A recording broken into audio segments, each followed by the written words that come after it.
would prefer to watch later, so we'll see what happens with that. I am going to start sharing my screen here. Hey, Wendy. Yeah. Just a quick question.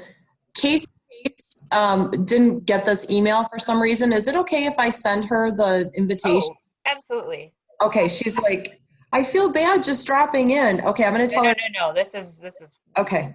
We're just trying to avoid the Zoom bomber thing with the, Yeah. No, I get it. Yeah, no, send it out. I'm good. Thank you, Monica. Yeah. Yep. Nope.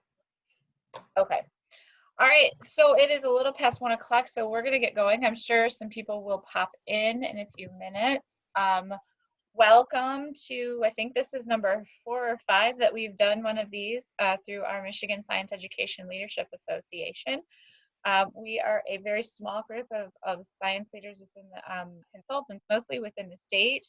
And we have a small board of ed that constantly works with the rest of the state science leaders like MSTA, MSSLN, MDE, MySTEM Network, etc. And we're just sort of trying some things out by connecting teachers, leaders, and administrators around some science education within the state this year. We're excited to have you here. My name is Wendy Vogel. I'm the president-elect of MSELA. Minna Terrell is on the call. She's our president, and I don't know who else is on the call. I think we've got Mary Burks, our past president. We've got Megan Coonan, and Laura Chambliss, and Rich Backlor, and Connie Kennedy, and who am I missing? I can't remember. But Lori Thayer, and if I'm missing anybody, holler and shout out that I'm missing you. But anyway, we are excited to have you here today. On your slide, you do have the slide deck, and I'm sharing my screen, and I know that's can be a little frustrating. You're welcome to use the slide deck instead of the screen, whatever makes you most comfortable. Just minimize us if you prefer to do that yourself. But what we'd like you to do right now is do a few things for us as people continue to come in. We'd like you to, first of all, know we are going to record, we are recording this. So if you don't want your face on the recording, then go ahead and turn your camera off. But in the chat, if you would do us a favor and introduce yourself with name, your school district or association that you are with, and one thing that, maybe one word that describes your current situation or feeling today. We'd love to see who has shown up in our chat. And then at some point today, when you don't want to listen, you've got a little downtime, we have a quick survey that we would love to collect some data on. We're just curious what kinds of platforms you are using in your classrooms and in your schools, so that if there's anything that we should kind of learn at ISDs and RESAs along the state level, we can kind of do that. So we're curious. So that's a number 2. There's a quick MSELA form that we'd love for you to fill out. And the last thing we're going to ask you to do, and this is for breakout sessions, if you could do us a favor and rename yourself. How might I rename myself? You're going to wiggle over your face, and you're going to see those 3 dots next to your mute button, and you are going to just click on that and push rename. And it should open up a screen that says enter a new screen name, and just right in front of your name. Keep your name on there, just right in front of your name. If you are an elementary teacher, if you could put a 1 in front of your name. If you are a middle school or intermediate teacher, if you would put a 2 in front of your name. And if you are a high school teacher, we would love for you to put a 3 in front of your name. Our first breakout session, after we get our first tech tip of the day, is going to consist of breaking out into elementary, middle, and high school groups for you to be able to chat with yourself, with one another, on what are some things that are working at your grade level and what are some things that are challenging at your grade level. And if you aren't a middle, intermediate, or high school teacher, if you're a teacher leader or an administrator, please select one that is most relevant to you so that we can place you in that group when it's time. So if there are any questions on that, let us know. I think both Lene and Minna are monitoring the chat, and they can help you out with that if needed. But I do have to put people in groups, so that would be really helpful. Okay. So while you guys are doing that, looks like the chat is blowing up. I'm gonna just also move the slide forward here. And the first thing we want to do today is just say thank you. It is Teacher Appreciation Week. Probably have never been more appreciated in our lives as families are attempting to do some of those things that you are doing in a classroom on a day-to-day. But you are the safe space for kids to go to. You are a place of excitement and learning and connections and conversations. And so we just thank you for your time. And I am always just so impressed when I listen to what teachers are doing right now for their students. Even though it is via distance learning, it is just sort of gives me one of those warm fuzzy heart things that that I get when I go into classrooms and watch you guys in person too. So thank you for your time and effort over this last year in school and out of school. All right, the agenda today, very quickly, is we are going to, we just had some introductions. I'm going to introduce you to Tori Schilling and Gretchen Brinza, who are, believe it or not, I have met via Twitter. If you aren't on Twitter in the science community, you really need to be. It is a fantastic community, professional learning network. And we're going to have them share with you in just a few minutes here on what they've been doing with Jamboard, which has gotten a lot of traction on Twitter, and it's been pretty cool. When we're done with that, we are going to head into a breakout session where you guys will be chatting with one another and listening to the pros and cons, the challenges, the things that are working and not, and just be able to just talk to one another and maybe get some ideas. If you've got an idea, share it. Even if you want to steal an idea from someone, please take it. Then we'll come back, quickly share out in the chat maybe one thing that you took away from that conversation. The conversation is about 15 minutes. And then Lene Gibson, our local MSELA chat or MSELA tech queen, is going to share out a little bit about Screencastify. If you haven't used that, it's another tech tool that you can certainly use, and it has been very beneficial to a lot of teachers. And then she'll also share some of the results of that survey. We might do that after breakout 2. And then breakout 2, we'll go back into another 15-minute session. This time, the second time, we will actually be putting you randomly into breakouts. And so you will have probably a mix of friends of elementary, middle, and high school, because I think the next piece is, okay, you're so far you're doing this, now what's next? So you're starting to have to think about what's going to happen as you close school out and as you think about next year. So we will return, share the survey results, and close out at that point. Are there any questions, Minna, or in the chat or Lene, that we need to attend to right now? Lori just asked about the coding, so maybe repeat about the coding your name.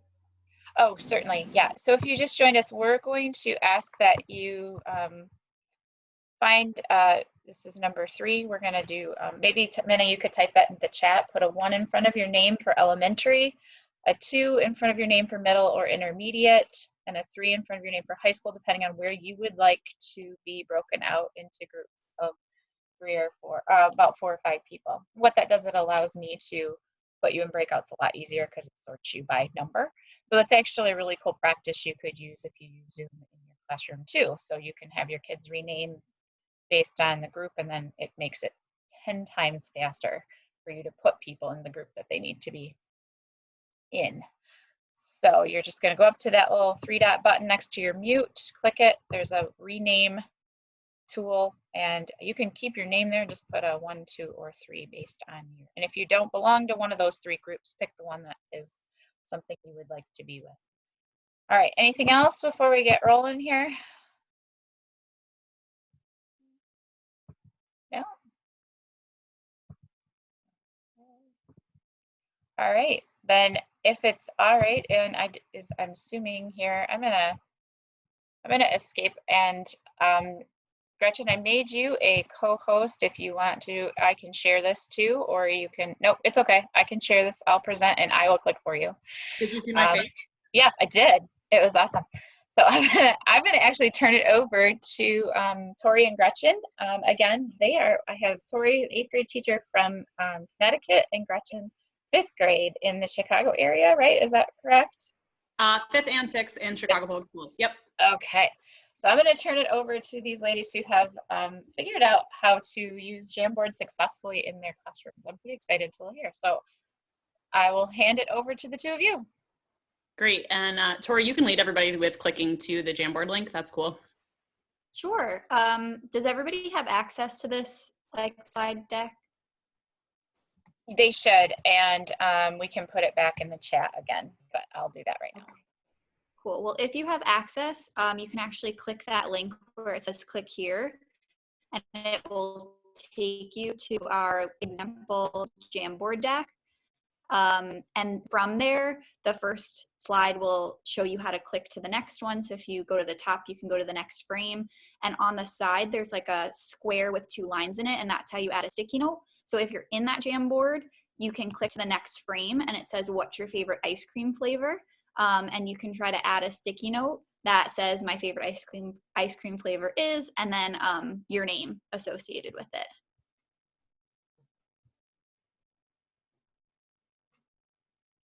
Yeah, so that would be like the first slide. And then if you click up to the top, there's an arrow to the right, and it looks like some people are starting to add their sticky notes, which is awesome. Very cool.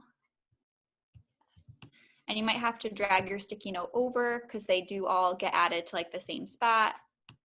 So we'll drag some of those over. Yep, you can change the color of your sticky note. You can move it side to side.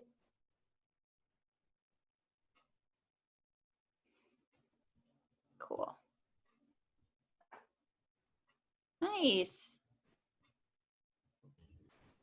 Some of you must be like super ice cream fanatics. You even know your name brand that you like. Good job. Well, here in Michigan, Hudsonville is a thing, and it's right next door to us, and it's a deal. Lots of mint chocolate chip. Send these over. Nice. We could even start grouping them by ice cream flavor. I'm seeing lots of mint chocolate chip. So maybe I'll start to move some over. Let's see, mint chip. Are you able to edit other people's Post-its? Yes. So this is Gretchen. So as you're all seeing, obviously Jamboard is an app within the G Suite, I think, and forgive my ignorance on knowing apps versus add-ons versus extensions. So the tech people in here, you can always chime in. But this is obviously a useful tool, and some of the question that I just heard a participant ask too is, we'll go over kind of the pluses and the minuses of using Jamboard as a collaborative tool. But obviously based on people's interaction with the Jamboard right now, you kind of got the gist of how it works. So Wendy, would you actually go back to the presentation? And people can still be playing in the Jamboard, it's fine. But Tori and I actually wanted to share with you how using Jamboard kind of came about so that you understand the direction of like how it came about. And so obviously everything that is here today, take it and run with it. So I know Wendy had mentioned on Twitter that it's a pretty like active community in regards to science education, and NGSS Tweeps on April 1st, just to give you guys the data, posted like, what's your favorite tool now that we've gone remote? And this person, Ari, basically said, hey, Jamboard. So I totally was like, what is this? Because it looked like a driving question board for those of you who utilize that strategy. And I contacted a couple go-getters in my homeroom, and we tried it out together, and it totally worked. So that screenshot you see in that tweet was actually from students and I just messing around with it. And posting a tweet rather, Tori jumped in on it and tried it, and she and I actually have never met in person, and we just connected over a Google Meet to share out how we had used Jamboard in our classroom. So the power of remotely connecting has been really positive for Tori and I.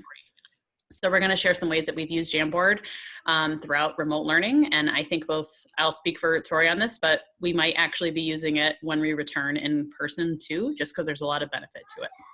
Yeah. Great. So you can go forward, Wendy. I'm sorry, I have 2 small children too, and they're going to be in the background, so I apologize. I've used Jamboard to actually launch a new unit. We had finished a unit during when our school had went remote, and so you can see here that I actually did a notice and wonder chart. And so obviously a notice and wonder chart could be done like in a shared Google Doc, but kids were really excited about the idea of Post-it notes. So this is in a unit about sick dogs. So it was a great place to share out ideas. You can go ahead, Wendy. And then we also made, the next slide, we'd also made our related phenomena chart using Jamboard too, which was really cool for kids to see. And this was all collaborative. So I gave kids the editing access to the Jamboard, and then they did all the Post-it notes themselves, or the sticky notes. Tori made one too, so you can see on the next slide. Go ahead, Tori. Yeah, this one looks a little bit different. Instead of adding sticky notes, we added images just to go off of our related phenomena. So in the middle, we had a phenomena about foxes through natural selection, and then students brainstormed other kinds of organisms that related back to our phenomena. Go ahead.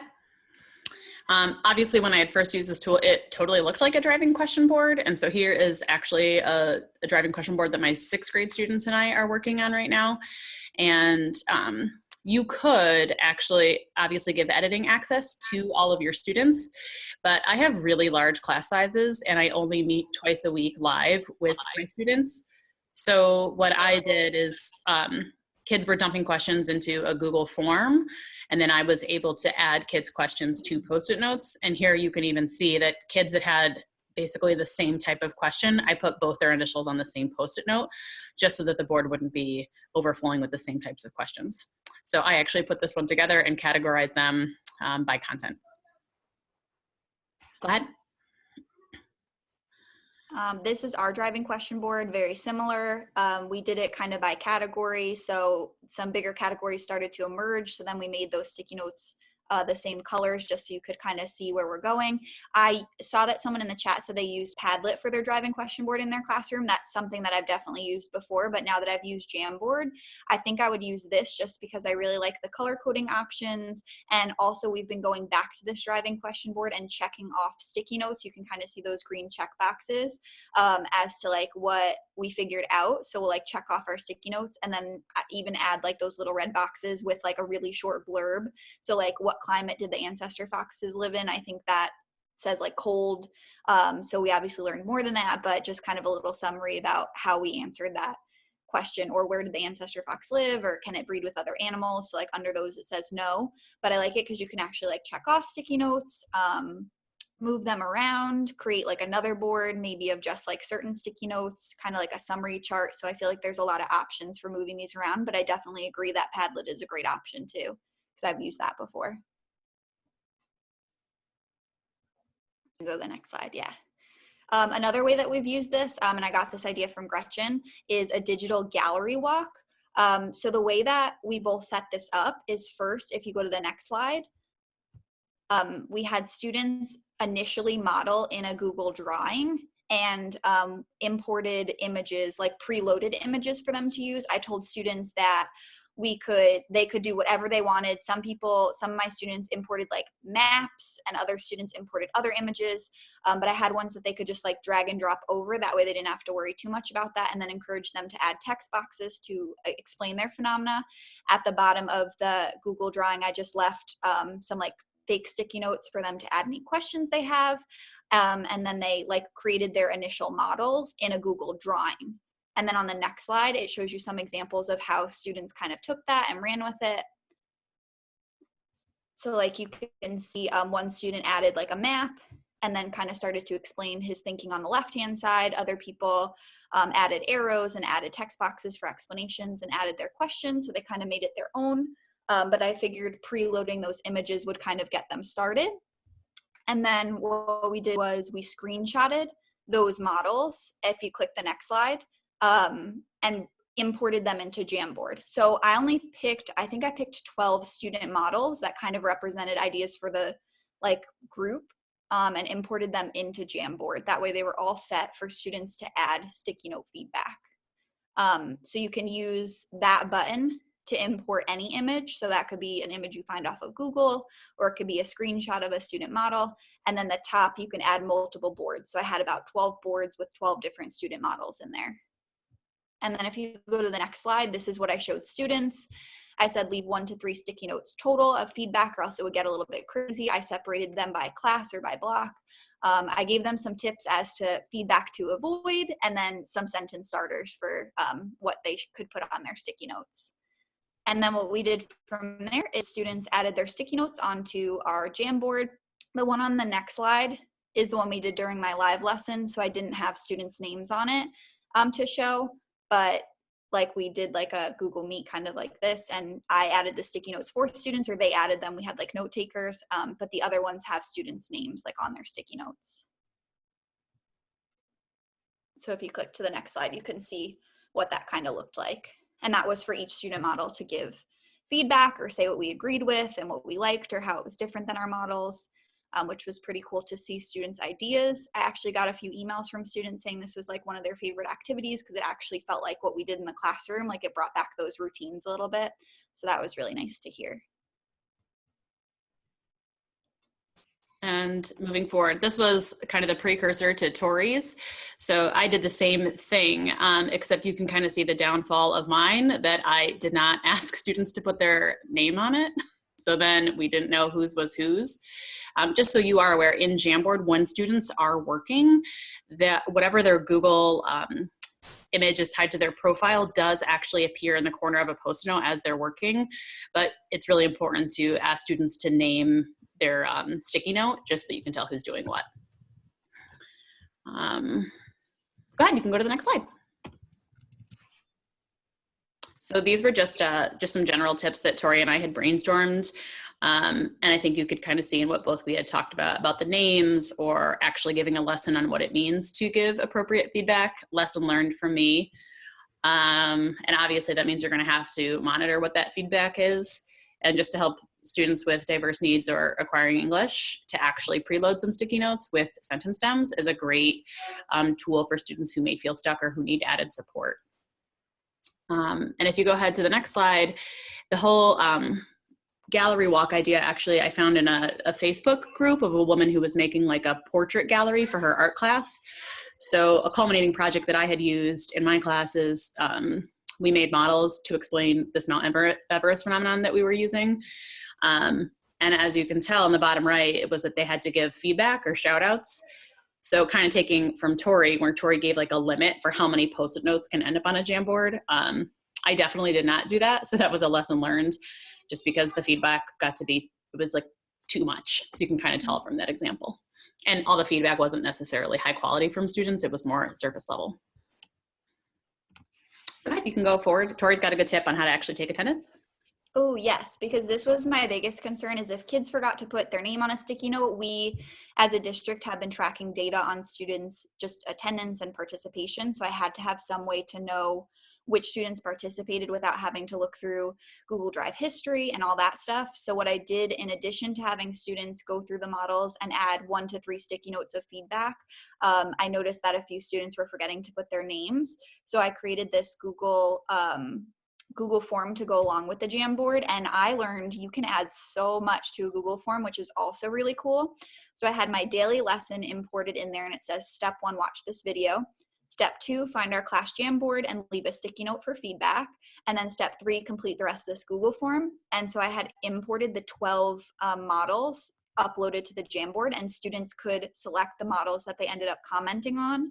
And then they had to reflect on what's something that they saw similar between all the models, and then what's a difference they saw between the models, what seemed to be some of the key ideas that we saw in the explanatory models, and then just on a scale of 1 to 5, did you enjoy Jamboard today, and any other comments, because I always leave that at the end of Google Forms. But this was really helpful because it helped me track students' attendance, and then it also, for those students who maybe skip steps sometimes, it reinforced like, okay, there were some models for you to look at, and allowed them to kind of click through. So those two kind of went together.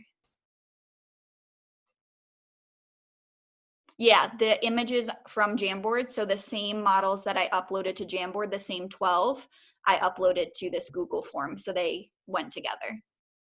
Sorry, I saw that in the chat.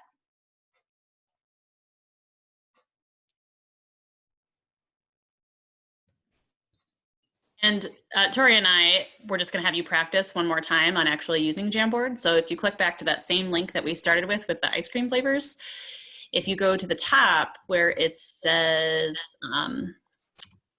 sorry, you can toggle between the frames. So ice cream is on 2. And if you use the arrow to the right, it'll say next frame. We had 2 more questions for you just to practice, but obviously some of you participants are using the chat too, which is fine. But I think it says, what's your biggest takeaway from today? And then the one after, just any questions you have, but also, yeah, use the chat if that's easier for you.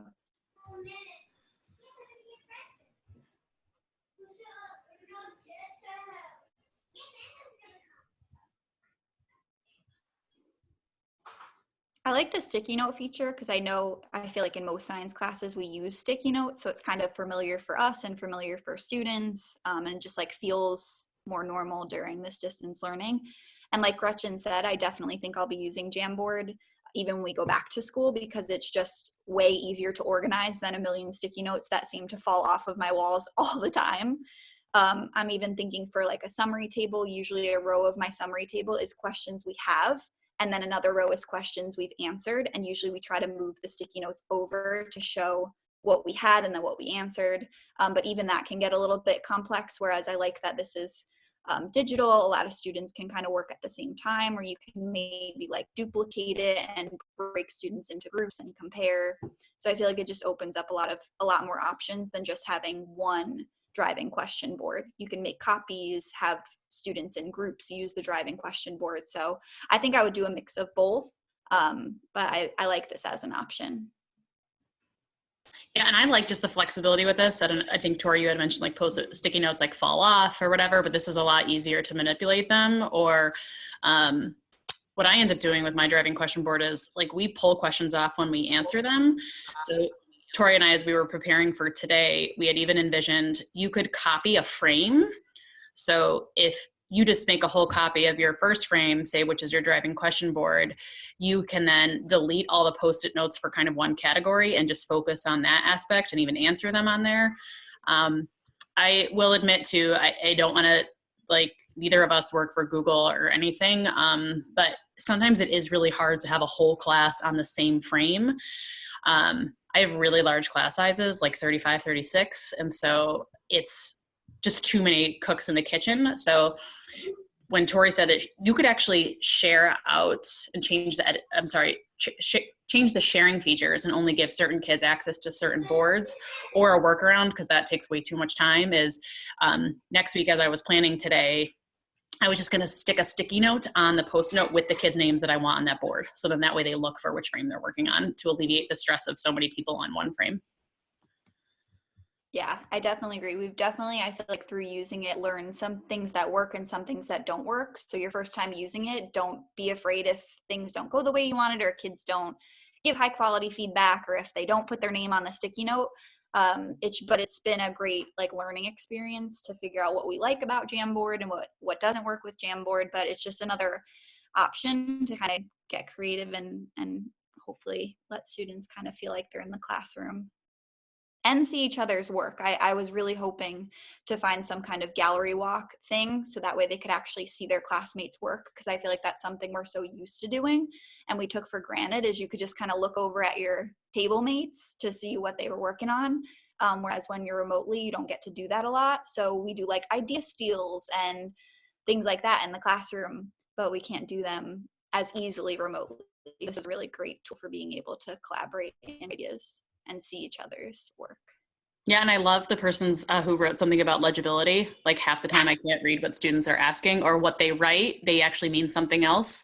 So it gives students a way to kind of jump on somebody's sticky note to be like, oh, is this what you actually meant when you asked this question? Which is cool. Read.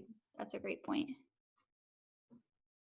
Oh, yes, I've had a few people ask if you can put videos on Jamboard, which would be so cool, but I don't think you can at this point. I think it's more like a digital whiteboard almost, so you can actually write on it, you can erase, but I don't think you can do, I wonder if you could maybe link in a video on a sticky note, but that, I don't know if that would get too complicated.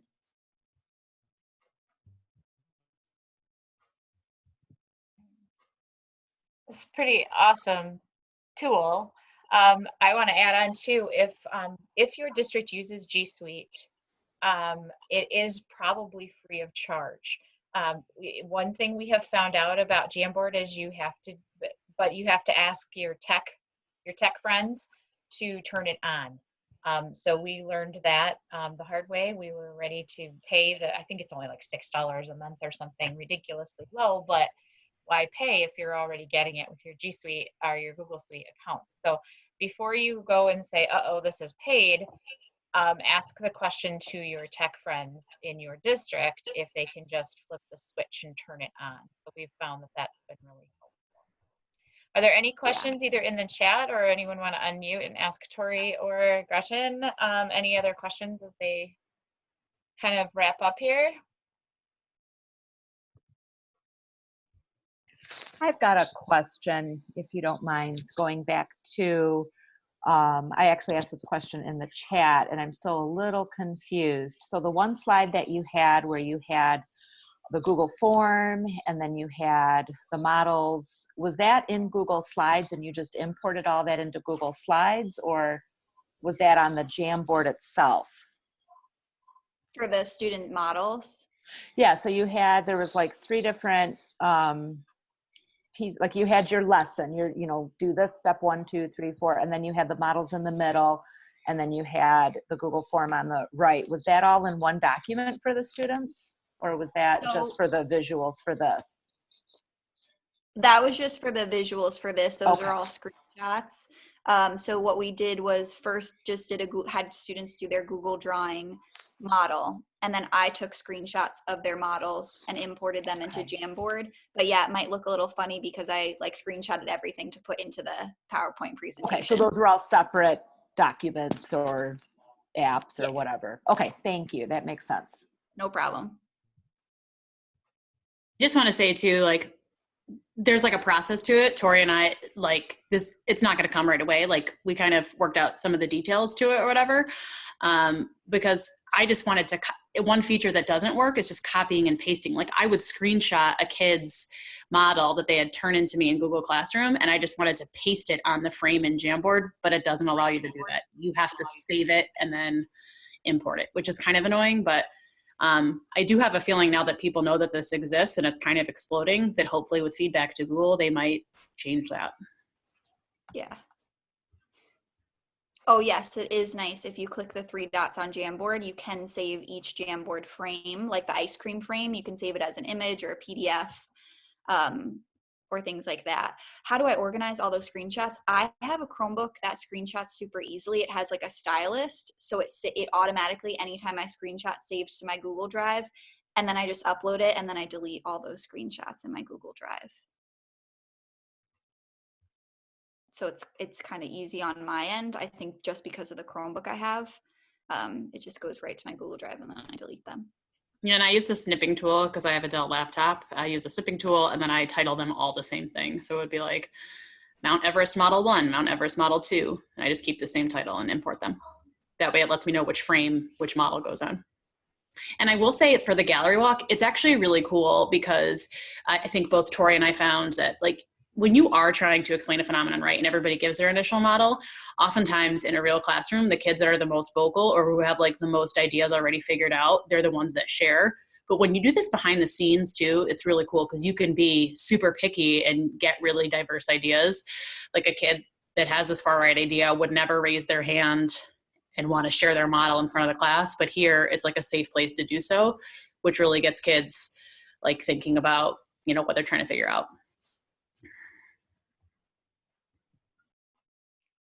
Okay. All right. Well, I'm going to thank you both very much for stepping into the wonderful world of Michigan. By the way, it's flurrying here, so you might want to stay away. But thank you for coming in from Chicago and from Connecticut and hanging out with us and sharing what you've been doing. Both of them have their Twitter handles on there. If you are on Twitter, I highly recommend following both of them. I've learned a ton from each of those, and I think they've asked to stick around, so I'm sure if there's something you want to privately message and ask them, if they don't have to run for it, I'm sure they're willing to connect with you that way. But their emails are also on the you can either use Twitter or email to get a hold of them because they're both on the slide deck. So thank you both for doing that.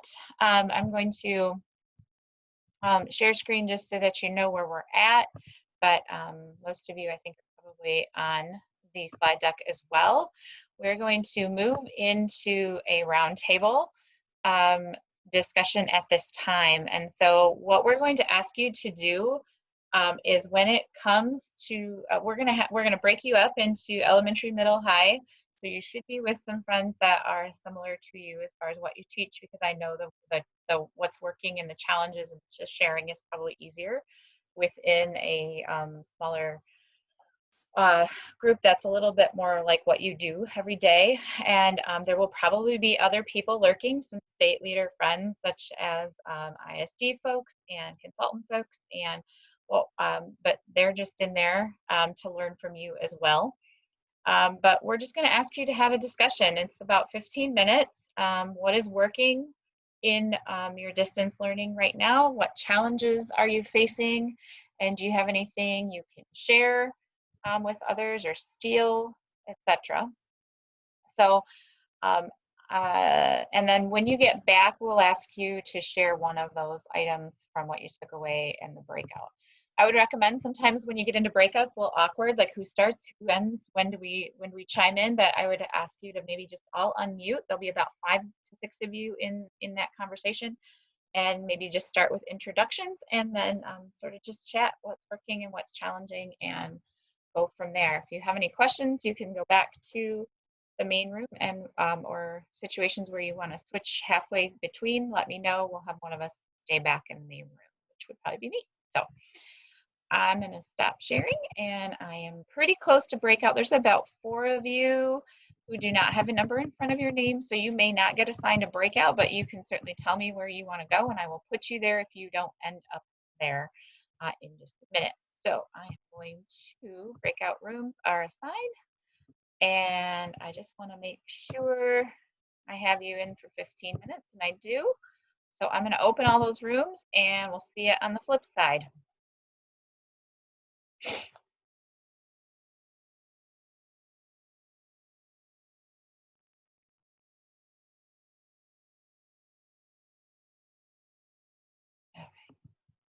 All right, Brenda, I'm gonna throw you. Did Brenda go to one? Yeah, I'm gonna throw. Hey, Brenda Perry, I'm gonna throw you in somewhere. Where do I gotta throw you here? High school, wherever you Yeah, want. I'm doing that right now. Get you into one of those.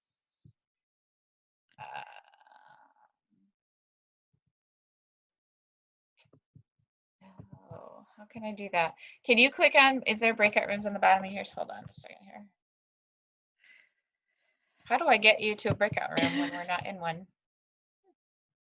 I don't have any idea. I don't know either. I just did it the other day. Jessica, I need to get you in one. Christine, I need to get you in one. I just did this the other day. Now, how do I know how to do that? Let me Google it real Here we go. quick, I gotcha. I While gotcha. you're looking. Okay. I know. Lori, I have waited on you. Okay, Christine and Jessica, yeah, where do you need to go? Middle school? Okay, let me get you to middle school.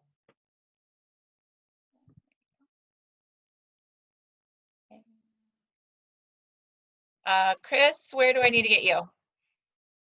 Crystal? Oh, yep, Crystal. So sorry. Oh, high school probably, right? Okay. Yep. Let me throw you in that one. Okay. And then Christine. Yeah, I wanted to go to elementary. I keep Okay. no, but You're on your way. Okay, Lori, where do you want to go? It was getting a little heavy in elementary, so I didn't put you there.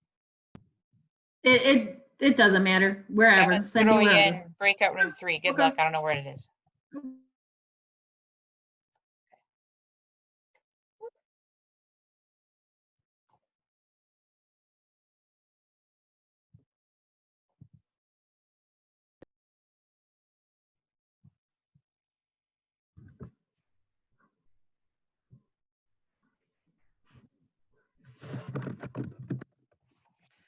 Welcome back, everybody.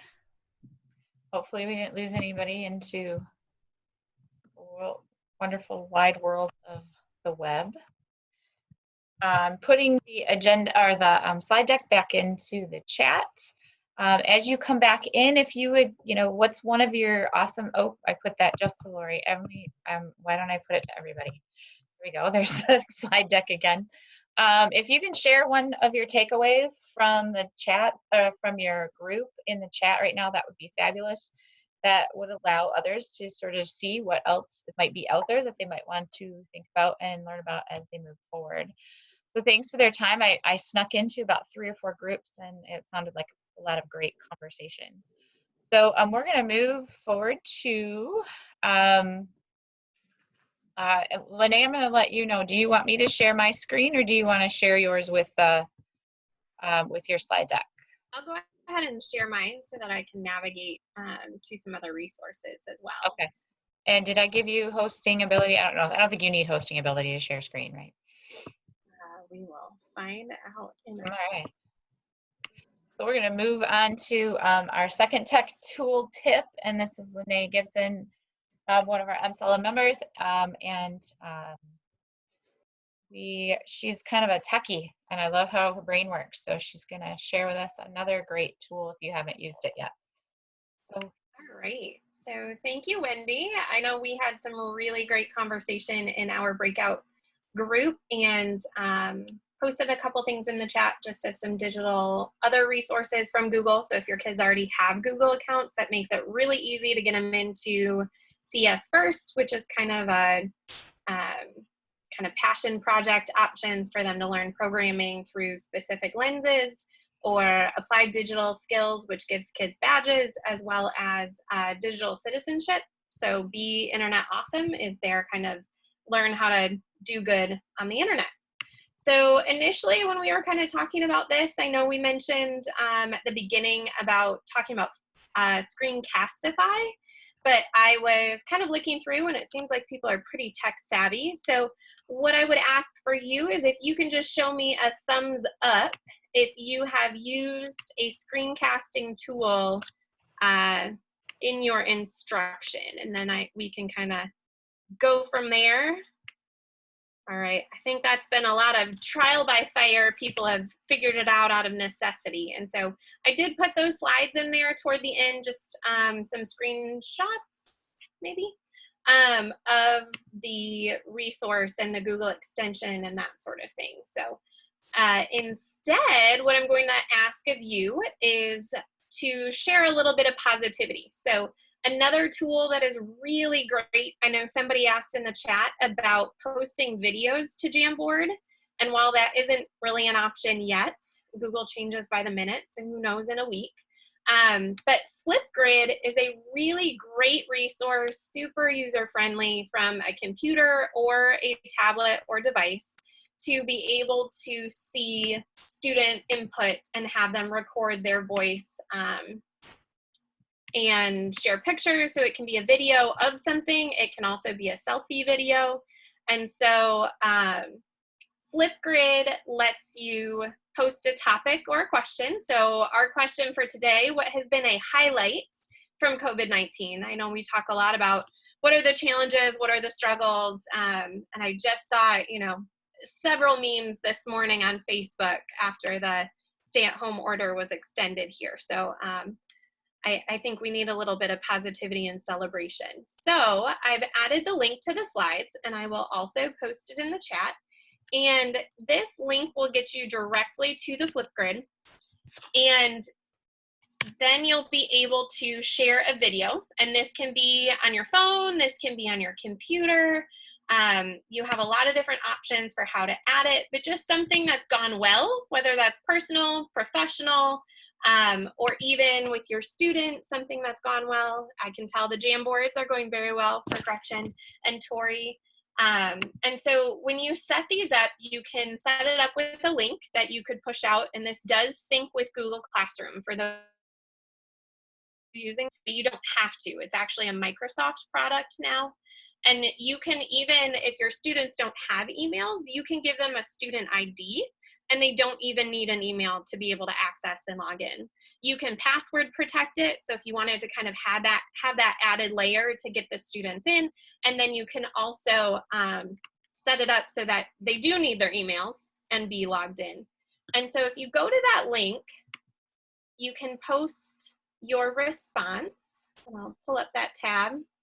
So as you can see, this is kind of the code. So our code for this specific topic is A53B465F, which is at the end of the link that I posted. And so what has been a highlight, and then what you would do is click that big plus sign on it, and then it will allow you to log in. I set it up this way because we're all adults. But you don't need to create an account. It'll work with a Google account or a Microsoft account. And then you'll be able to record a video. Since my camera is already being used for Zoom, I won't be able to do it at this time. But then when you post the video, students can add stickers, they can add other titles, they can add more information in addition to their voices. And so it's a really neat tool and really engaging. I think adults sometimes shy away from videos, whereas kids are super excited to be able to record a quick video and tell you what they think. So a lot of different applications for this. It also syncs with a lot of other apps. So if you're using Epic, if you're using Explain Everything, Seesaw, Kahoot, there are all different ways that you can kind of mash these up if you're getting into some app smashing. And so Flipgrid has a lot of options. This could be your claim evidence reasoning and have your students share this out. This could be having an argumentation. Maybe you're having a debate on a different topic in your classroom. It could be their exit ticket. It could be ask a question and create your driving question board, and then you could kind of take consensus and bring everything together. I had a second grade teacher say she wanted to use this for show and tell because she wasn't sure she would get all of her kindergartners into a Zoom meeting or into a Google Hangout. So she was going to have them record a video, and that way they could go anywhere around their house and do a show and tell, or they could act something out. So she got responses like kids shooting soccer balls, kids doing gymnastics, or a craft that they had done, or baking with their parents. So a lot of different opportunities. You can also provide feedback to them. And so it gives you so many choices within this platform to be able to connect with the kids, see their faces, hear from them, and this is the perfect way asynchronously for them to be able to contribute and respond, and that way you don't have to get them all together at the same time. Down at the bottom, I did put a getting started link, and then they've also specifically catered to learning from home. So they have a lot of resources on there on the site as well to be able to do that. So I want to pause here. If you have used Flipgrid, if you can just post in the chat what you've used it for. If you have not used Flipgrid, go ahead and give it a try. You can join the link on your phone. You can do it on your computer. You can add the link on your phone if that's easier. And just share some good news. What's gone well? What has worked? What's been something exciting? And like I said, that may be personal, professional, or with your students.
here in Traverse City. A positive for me is that my students have been able to continue using their science notebooks and by pasting in pictures of it into Google Documents or assignments.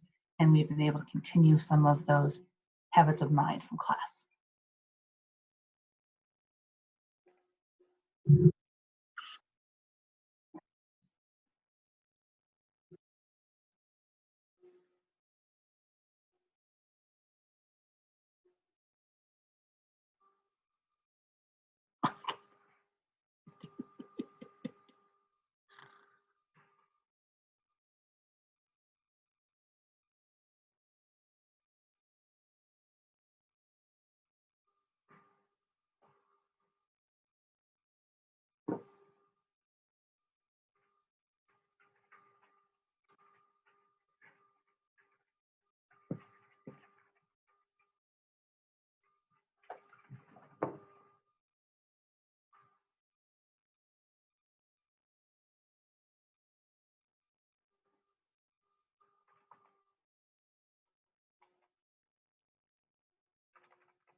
All right.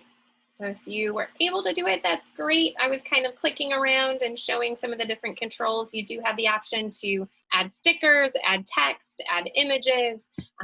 Students can even pixelate themselves or add a colorful background or that sort of thing. And so you can see how people have recorded the different videos and submitted them. And so students could even type, you can record your voice. And so then you can go in and they can view each other's and see each other's as a class. So it's a great way too to build community as well. And so that is the tool Flipgrid, and you can, again, share these out in Google Classroom. You can share the link, share the code. You have a lot of different options to be able to get students there to be able to connect with each other, and again, asynchronously, so that way you're not having to get everybody together all at the same time. So I loved the examples people were sharing, so definitely scroll back through the chat. We had some really good ones in there. I would do this first with something silly and just let them have some fun with it and be creative. This might be a great way if we end up getting stuck doing this for back to school as a way to learn about your kids before you actually meet them. And so yes, the code or the link, I'm not sure that it syncs up with Schoology, but you could certainly share the link and things in there with the students as part of the assignment. The nice thing too with it being a hyperlink, if you're operating, like some teachers are doing all of their assignments as hyperdocs and the kids are going through those documents step by step, you could put that in as a step. You could copy and paste the link in a Google form and then have them be able to submit answers with that. You could also do it as an icebreaker before a class meeting, or like I said, as an exit ticket, so it could be at the end of an assignment. And so with that link, you can post it anywhere. When you do set these up, you have a lot of choices in your permissions, whether you want them to log in. Do you want to set up your class with student IDs, or do you want them to just be able to access using the code? So you can kind of make those choices depending on the setup of your student account. And so I did see Screencast. I am more than happy to demo that at the end of all this. So if you want to stick around, I'd be happy to showcase that tool as well.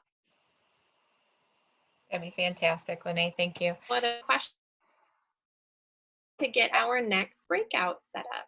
Yeah. Okay. Any other questions for Lene? She's starting to cut in and out a little bit. So if you have a question for Lene, throw it in the chat for us, and she'll probably be able to access that a little bit better than she can face-to-face. Oh, there she comes back a little bit better now. So thanks, Lene. We appreciate it. And then if you want to stay past the 2:30 mark, she can demo the Screencastify for you as well. Meanwhile, we're going to head into breakout 2. And this time what we're asking you to do in breakout 2, if you've got the slide deck up, is just to, you know, what do you need now and what might you need next? So this is going to be a group of mixed K, so you can kind of think about a K-12 perspective. Hopefully I've done a decent job where you've got a little bit of everything scattered in that next breakout. So thinking about as you move forward, as we end the school year and begin next year, what now and what's next? So those are kind of your 2 breakout questions. If it takes you in a different direction, that's perfectly fine too. So again, introduce yourselves if you haven't met yet, and I'm going to break you out right now. So on your way into the next world. Oh, hold on one second. I am going to move 2 people here. There we go. Okay, now we're off. Wendy, Yes. I actually do need to jet, so I don't want you to feel like I'm ditching out. No, I totally understand. I have to attend like a wake funeral, so. Oh, I'm so sorry. It's for a coworker. Yeah, really sad story. But thank you for having me. I appreciate it. No, thank you so much for doing that. I so much appreciate it. Yeah. So take care. See you soon. Yep, Bye-bye. Bye.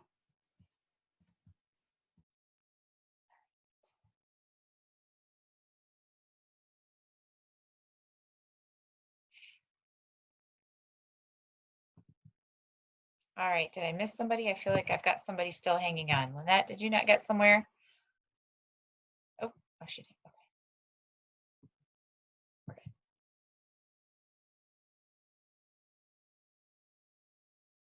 All right.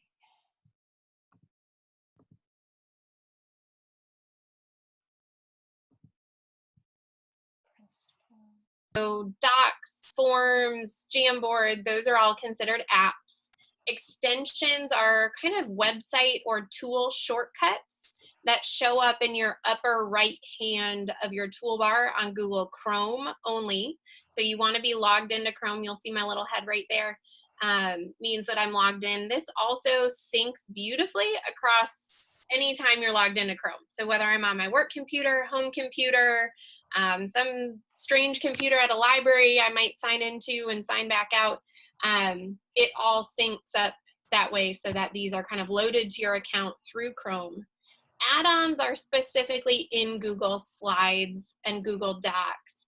And so those are included in here, like Pear Deck, the Noun Project. Those are all things that you can add to kind of make your life easier while working with specific apps. So Screencastify is great as an extension. It's also a website, so you're able to join it there as well. So I've already added it, but you should see this blue button that says Add to Chrome, and you're welcome to kind of follow along as we go as well. And there's information in here for you, kind of the overview, reviews. You can see it's got 7 million users, so it's kind of a big deal. They have removed the time limit for right now. I think the password is COVID-19, or you might not even need it now. Otherwise, you're capped at 5 minutes, which honestly, research says you shouldn't be recording things much longer than that for kind of quick tutorials or guides or that sort of thing. So then once you have it loaded as an extension, I can click on this and start a screencast from anywhere in my browser window. And so it gives me a lot of choices. By adding it as an extension, it also syncs with your Google account. So any recording I make automatically gets saved to my Google Drive, which makes it really easy to get at other places. So I'll show you that as well. So there are a lot of options in here. I can choose just a browser tab. That's going to be one specific tab. I don't tend to recommend that because odds are you're going to end up navigating away from it and Screencastify won't follow you. So I always select desktop and then I usually embed my webcam. So that puts my face in with it as well as having the screencast on there. You don't have to. If you don't want your little floating head on the video as well, you can certainly turn that off. You'll notice my microphone level is moving. That means that it's sensing the sound of my voice. You can choose different microphones. If you want to use a headphone microphone, that's an option if you have another webcam. I like the countdown. That gives me a little bit of a head start, a little bit of time to breathe and get to where I want to be. And then if you want a preview, you can. It shows you when you embed it what it is anyway. And if you're on a specific tab, like if I'm screencasting, actually just discovered this today, I was screencasting a video that I wanted to save out of a platform that I might not have access to eventually. There will be one that's called tab audio. You need to turn that on, otherwise it's not going to record any sound from the video. It'll become a silent film, which is great if you want to do a voice record over that. But otherwise it'll just be weird. So then you'll click record. It'll start counting down once I select which screen. So I've got 2 monitors set up. So I'm going to choose screen 2, which is the one you're seeing. And it's counting down up here in the upper right-hand corner. So that shows me that it's recording as I'm going. Now, if I click on that, I can pause in the middle of my recording. I can stop the recording, I can start over, and I can delete it. So you have those options while you're actually in here to be able to pause if you need to. And because I've selected, I can also go and record in other places. So I could create a tutorial for Flipgrid, or I could provide feedback on a student's document and be able to indicate specific things. Ironically, I've done a lot of screencasts about screencasting. So that's an option too. So it gives you a lot of choices. Anytime you need students to navigate somewhere, show somebody what you're seeing, those types of things, it's a really good tool. And then when you stop it, it will give you a pop-up and it opens up in another browser tab. And hopefully I'm not cutting out too much. My internet's been a little spotty today. Let's see if I can get this to stop. And then it'll populate with another tab and it'll start rendering the video right away. So the videos won't be instantly ready because they do have to save it to Drive and then it still has to kind of render and process a little bit. So while in here, you can actually trim the start or the end. And so let's say I was fumbling around clicking, I didn't really know where I wanted to be yet. So you're in the upper right hand corner. So that shows me that it's recording as I'm going. Now if I click on that, I can pause in the middle of my recording. We'll go that route instead. So you can trim it off the front end or the back end of your video. And then it'll save that. And then you have a shareable link. You have the option to embed it. You can download it. You can share it to Google Classroom. You can set your privacy settings. So if you are sharing the link, you need to make sure it's unlisted. That's what I tend to go with because then anybody with the link can view it, but that doesn't mean it's publicly searchable on the internet.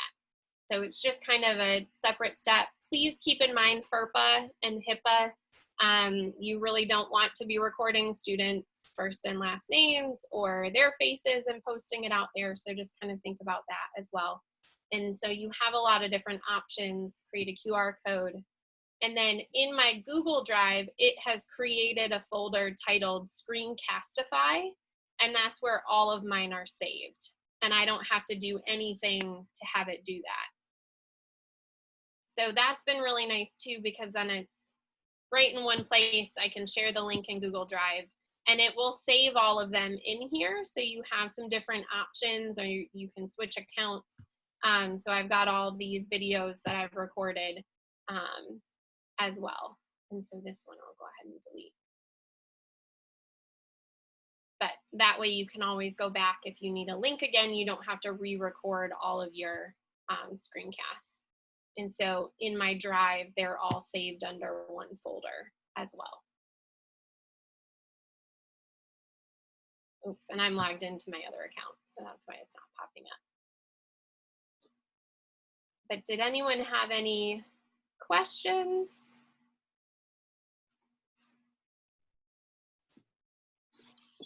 I have a question.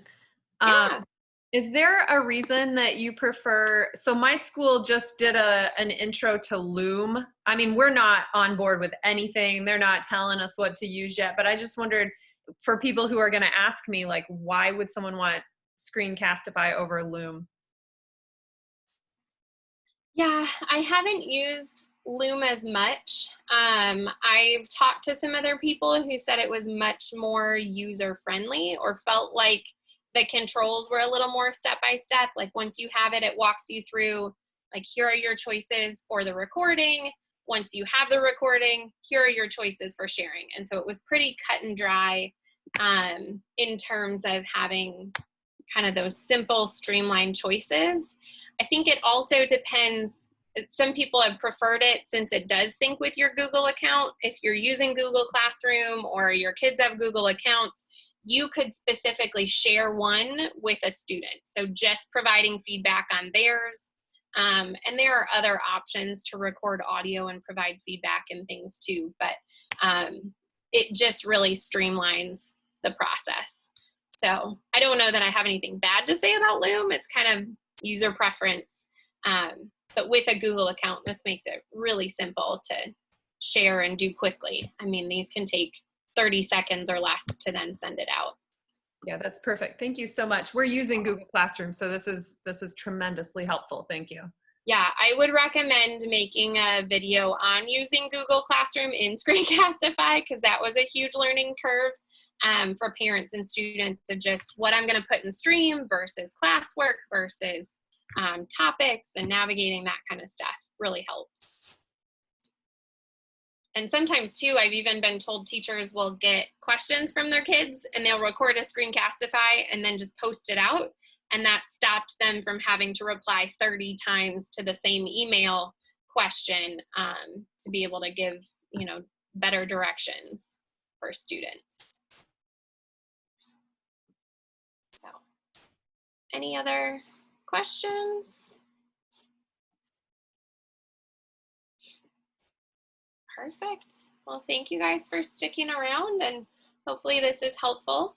And again, I added those screenshots at the end of the slides. I think I didn't. I can, maybe. Oh. I don't think I wanted that one. Thank you for staying after class. Yeah. I appreciate it.